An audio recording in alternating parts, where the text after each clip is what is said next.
Everyone. இந்த வீடியோவில் ஆர்டினோவை use பண்ணி ஒரு ஆட்டோமேட்டட் ஸ்ட்ரீட் லைட் எப்படி பண்ணலாம் அப்படிங்கிறத பார்க்கலாம். இது பண்ணுறதுக்கு நமக்கு வந்து ஒரு 2 விஷயம் தெரியணும். ஒரு பொட்டென்ஷியல் மீட்டர் வந்து வோல்டேஜ் டிவைடராக எப்படி ஆக்ட் ஆகுது அப்படிங்கிறது தெரியணும். இன்னொன்று வந்து எல்டிஆரோட ஒர்க்கிங் எப்படின்னு தெரியணும். ஸோ பொட்டென்ஷியல் மீட்டரை பற்றி ஆல்ரெடி ஒரு வீடியோ போட்டிருக்கேன். அது பார்த்தீங்க அப்படின்னா உங்களுக்கு பொட்டென்ஷியல் மீட்டரை பற்றி ஒரு நல்ல அண்டர்ஸ்டாண்டிங் கிடைச்சிடும். அதுக்கப்புறம் வந்து எல்டிஆர் அப்படின்னு என்னென்னா அதோட எக்ஸ்பேன்ஷன் ஃபஸ்ட்டு சொல்கிறேன். Light depend resistor. அதாவது இந்த நேம்லேருந்தே நம்ம அண்டர்ஸ்டாண்ட் பண்ணிக்கலாம் பாருங்கள். அதாவது ரெசிஸ்டன்ஸ் வேல்யூ வந்து லைட்டை டிபெண்ட் பண்ணி இருக்குது. ஃபார் எக்ஸாம்பிள் இப்போ லைட்டோட இன்டென்சிட்டி அதிகமாக இருக்குன்னு வச்சுக்கோங்க, ரெசிஸ்டன்ஸ் வேல்யூ கம்மியாக இருக்கும். இல்லை லைட்டோட இன்டென்சிட்டி கம்மியாக இருந்துச்சு அப்படின்னா ரெசிஸ்டன்ஸ் வேல்யூ அதிகமாக இருக்கும். இதை ஒரு எக்ஸாம்பிளோட காமிக்கிறேன். இதுதான் வந்து எல்டிஆர். இதோட இன்னொரு நேம் என்ன சொல்லுவாங்க அப்படின்னா ஃபோட்டோ ரெசிஸ்டர்னு சொல்லுவாங்க. ஒரு மல்டிமீட்டர் எடுத்துக்கிட்டேன். மல்டிமீட்டர் எடுத்தால் நம்ம ரெசிஸ்டன்ஸ் வேல்யூ பார்த்துக்கலாம். ஸோ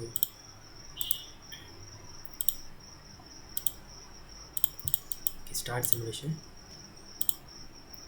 இப்போ இது வந்து லைட் இன்டென்சிட்டி கம்மியாக இருக்குன்னு அர்த்தம், இது லைட் இன்டென்சிட்டி அதிகமாக இருக்குன்னு அர்த்தம். லைட் இன்டென்சிட்டி கம்மியாக இருக்கும்போது பாருங்கள் 180 கிலோ ஓம் இருக்குது. அதுவே லைட் இன்டென்சிட்டி அதிகமாகும் போது 506 ஓம் தான் இருக்குது. ஸோ அப்போ பார்த்தீங்கன்னா தெரியுது லைட் இன்டென்சிட்டி அதிகமாக இருக்கும்போது ரெசிஸ்டன்ஸ் வேல்யூ கம்மியாக இருக்குது, லைட் இன்டென்சிட்டி கம்மியாக இருக்கும்போது ரெசிஸ்டன்ஸ் வேல்யூ அதிகமாக இருக்குது. ஸோ இந்த கான்செப்டை யூஸ் பண்ணி தான் வந்து நம்ம இந்த ஆட்டோமேட்டட் ஸ்ட்ரீட் லைட் வந்து பண்ண போகிறோம். இந்த சர்க்யூட் எப்படி நான் கொடுத்துருக்கேங்கிறத ஒரு எக்ஸ்பிளைன் பண்ணுறேன். இந்த மாதிரி தான் இந்த சர்க்யூட்டை கொடுத்துருக்கேன். இது வந்து எல்டிஆர், இது வந்து ஒரு ஆக்சுவல் ரெசிஸ்டர். இப்படி ரெண்டு இதுக்கும் நடுசுலேருந்து நம்ம ஒரு அவுட்புட் எடுத்தோம் அப்படின்னா இது வந்து வோல்டேஜ் டிவைடர் அப்படின்னு சொல்லுவோம். இப்போ இது இப்படி பண்ணுறதால என்ன பெனிஃபிட் அப்படின்னா இதுதானே எல்டிஆர். ஸோ இது லைட்டை பொறுத்து இதோட ரெசிஸ்டன்ஸ் வேல்யூ மாறுமா. ஸோ அப்படி மாறும்போது நமக்கு அதுக்கு கரஸ்பாண்டிங்காக ஒரு வோல்டேஜ் கிடைக்கும். ஸோ இப்போ ஃபார் எக்ஸாம்பிள் இப்போது பகல் டைம்லலாம் என்ன இருக்கும், சூரியன் இருக்கும், இப்போ லைட்டோட இன்டென்சிட்டி அதிகமாக இருக்குமா. ஸோ அப்போ இந்த ரெசிஸ்டன்ஸ் வேல்யூ என்ன ஆகும்னா கம்மியாக இருக்கும். அப்போ அதுக்கு கரஸ்பாண்டிங்காக நமக்கு ஒரு வோல்டேஜ் கிடைக்கும். இதுவே நைட் ஆகிடுச்சுன்னா லைட்டோட இன்டென்சிட்டி கம்மியாயிடும். அப்போது நமக்கு இந்த ரெசிஸ்டன்ஸ் வேல்யூ அதிகமாக இருக்கும், அதாவது இந்த 180 தான் இருக்கும். அப்போ அதுக்கு கரஸ்பாண்டிங்காக நமக்கு வோல்டேஜ் கிடைக்கும். இப்போ இந்த வோல்டேஜை வச்சுட்டு என்ன பண்ணலாம் அப்படின்னா ஒரு குறிப்பிட்ட த்ரெஷோல்ட் வோல்டேஜ் ரீச் ஆனதுக்கப்புறம் அந்த லைட்டை வந்து க்ளோ பண்ணவை அந்த மாதிரி நம்ம ஆர்டினோவுக்கு ஒரு இன்ஸ்ட்ரக்ஷன்ஸ் கொடுத்தோம் அப்படின்னா அது வந்து பெர்ஃபார்ம் பண்ணும். ஓகேவா? கான்செப்ட் சிம்பிள் தான். அதாவது நம்ம ஒரு த்ரெஷோல்ட் வோல்டேஜ் நம்மளே ஃபிக்ஸ் பண்ணிக்கணும். இந்த வோல்டேஜ் ரீச் ஆனிச்சுன்னா அவுட்புட்டில் லைட் வந்து க்ளோ ஆகணும். அதை வந்து ஆர்டினோ கூட எப்படின்னு பார்க்கலாம். ஓகே, இப்போ அந்த V0லேருந்து அவுட்புட் எடுத்தோம் பார்த்தீங்களா, அதுதான் வந்து டேரெக்டாக நான் வந்து ஒரு அனலாக் பின்னில் கனெக்ட் பண்ணியிருக்கேன். ஏன்னா வோல்டேஜ் வேல்யூ வந்து எந்த ஒரு வோல்டேஜ் வேல்யூலாம் இருக்கலாம். ஸோ அப்போ நம்ம வந்து அனலாக் பின்னில் தான் கனெக்ட் பண்ணணும், டிஜிட்டல் பின்னில் வந்து கனெக்ட் பண்ணக்கூடாது. ஏன்னா டிஜிட்டல் பின்னில் ரெண்டு பாசிபிலிட்டிஸ் தான் இருக்குது.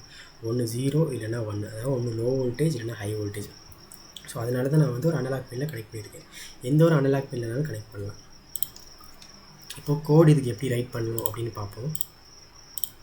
ஸோ இது ஆல்ரெடி ரைட் பண்ணி தான் வச்சுருக்கேன், இதை எக்ஸ்பிளைன் பண்ணுறேன். ஃபர்ஸ்ட் வந்து LED pin equal to 8. So எல்இடியை வந்து நம்ம 8th பின்னில் கனெக்ட் பண்ணியிருக்கோம், அதை ஃபஸ்ட்டு சொல்லியாச்சு. அப்புறம் எல்டிஆரை A0 கனெக்ட் பண்ணியிருக்கோம், அதான் வந்துருக்கலாம். இது எல்டிஆர், இது ஆக்சுவல் ரெசிஸ்டர்.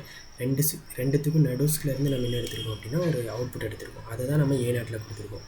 ஸோ அதனால தான் எல்டிஆர் பின் A0 அப்படின்னு கொடுத்துருக்கேன். இந்த ரெண்டுங்கிறது நம்ம இதில் யூஸ் பண்ணியிருப்போம், அதனால் ஃபஸ்ட்டே இதை டிக்ளேர் பண்ணியிருப்பேன். அப்புறம் வாய்டு செட்டப்பு, வாய்டு லூப். இந்த வாய்டு செட்டப்பில் என்ன எழுதணும் அப்படின்னா 8th பின்னை நான் அவுட்புட்டாக டிக்ளேர் பண்ணியிருக்கேன். ஏன்னா நம்ம இந்த ஆர்டினோ போர்டிலேருந்து தான் என்ன அவுட்புட் எடுக்க போகிறோம். ஃபார் எக்ஸாம்பிள் இந்த லைட்டு எரியணும் அப்படின்னா ஹை கொடுப்போம், லைட் இல்லை ஆஃபில் இருக்கணும் அப்படின்னா லோ கொடுப்போம். அப்போ அதனால தான் இந்த இடத்துல நான் அவுட்புட்னு கொடுத்துருக்கேன். பட் இதுவே A0 நான் வந்து இன்புட்னு கொடுத்துருக்கேன், அதாவது இந்த A0 இன்புட்னு கொடுத்துருக்கேன். ஏன் அப்படின்னா நமக்கு இந்த சர்க்யூட்டில் இருந்து தான் வந்து இன்புட் போகுது, சரியா? அதனால தான் வந்து நம்ம இன்புட்னு கொடுத்துருக்கோம். இப்போ வாய்டு லூப்பில் வந்து first analog read of A0. So இந்த A0 இப்போ என்ன வேல்யூ இருக்குன்னு நான் ரீட் பண்ணிவிட்டு எல்டிஆர் வேல்யூ அப்படின்னு ஒரு இதில் ஸ்டோர் பண்ணிட்டேன். அதனால தான் நான் வந்து என்ன பண்ணியிருக்கேன், ஃபஸ்ட்டே இதை டிக்ளேர் பண்ணி வச்சுருக்கேன். இப்போ அதுக்கப்புறம் இந்த 2 லைன் வந்து நம்ம ஜஸ்ட்டு பிரிண்ட் பண்ணி பார்க்குறதுக்கு, இப்போ இந்த எல்டிஆர் இந்த டபுள் கோட்ஸில் போடுறது அப்படியே பிரிண்ட் ஆகும். அதுக்கப்புறம் இந்த எல்டிஆர் வேல்யூ பிரிண்ட் ஆகும். அதுக்கப்புறம் நம்ம வோல்டேஜ் வேல்யூ என்ன அப்படின்னு பார்க்குறதுக்காக தான் இந்த லைன் எழுதியிருக்கேன். அதாவது இப்போ நம்ம பார்த்து தெரியுமா எல்டிஆர் வேல்யூ, அந்த LDR value divided by total. So 1023. So 1023 possibilities இருக்குது. ஸோ அதனால் அந்த டோட்டல் நமக்கு கிடச்ச எல்டிஆர் வேல்யூ இன்ட்டு 5 எதுக்கு போட்டிருக்கேன் அப்படின்னா மேக்ஸிமம் ஆர்டினோட 5 வோல்ட்டு தான் இருக்கும். ஸோ இப்படி இந்த லைன் எழுதுறதால நமக்கு கரஸ்பாண்டிங் உள்ள வோல்டேஜ் வந்து பார்த்துடலாம்.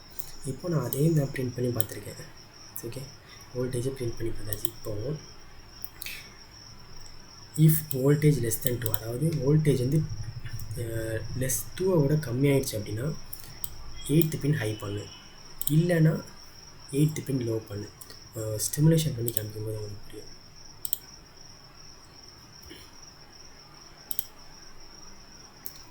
ஸோ இப்போது லைட்டு, அதாவது லைட்டோட இன்டென்சிட்டி கம்மியாக இருக்குது, அதாவது நைட் ஆனதுக்கப்புறம் என்ன ஆச்சு, இந்த எல்இடி க்ளோ ஆகிட்டு. இதுவே லைட்டோட இன்டென்சிட்டி அதிகமானதுக்கப்புறம் பாருங்கள் ஆஃப் ஆகிடும். அதாவது மார்னிங் டைம்லலாம் ஆஃபில் இருக்கும், நைட் டைம்லலாம் ஆனில் இருக்கும். That's it.